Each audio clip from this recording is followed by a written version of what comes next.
What are the words to describe the way we all feel right now? Dogs and cats living together, mass hysteria. Yeah, that seems accurate. So the day's finally here. We've been waiting, it seems like for an eternity, to see a trailer for the Ghostbusters reboot. Now, when you heard about a Ghostbusters reboot, your initial reaction was this. Pretty good, right? Then we saw the trailer. Let's go. Let's go. Oh. Did you want to? Sorry. I'll let you. Next time. This movie is going to be riddled with problems. Let's start with the most obvious.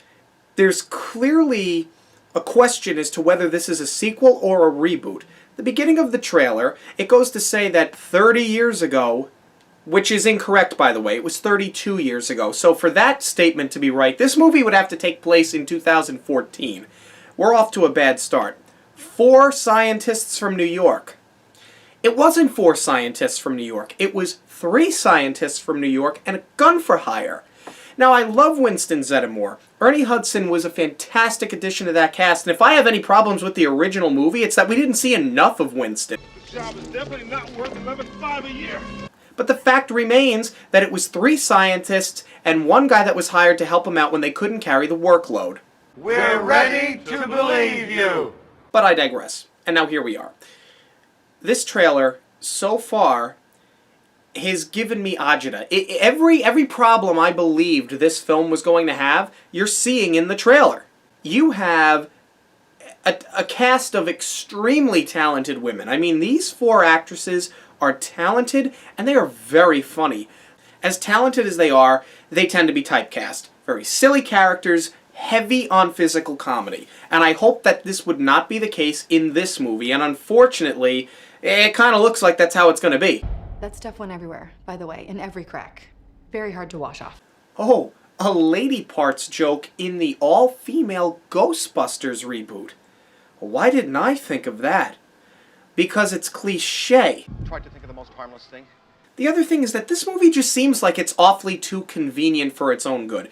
So what was great about the original Ghostbusters was that you picked up on the story, really as they were towards the end of their research, and in this movie... Holtzman, you're a brilliant engineer. Aaron, no one's better at quantum physics than you. We can provide a real service. Oh, well, I'm good at this, and you're good at this, and maybe we can make money doing it. And you want to talk about awfully convenient. I'm joining the club. You guys are really smart about this science stuff, but I know New York. And I can borrow a car from my uncle. Well, yeah. I mean, unless the 3 of them are living and working out of New Jersey, you would assume that they, too, would know something about the city that they live in. You knowing about New York and having access to a car doesn't really make you fit to be a Ghostbuster. It's a Cadillac! You are just screaming to the fanboys, myself included, we didn't forget about you, it's a Cadillac, the Ghostbusters!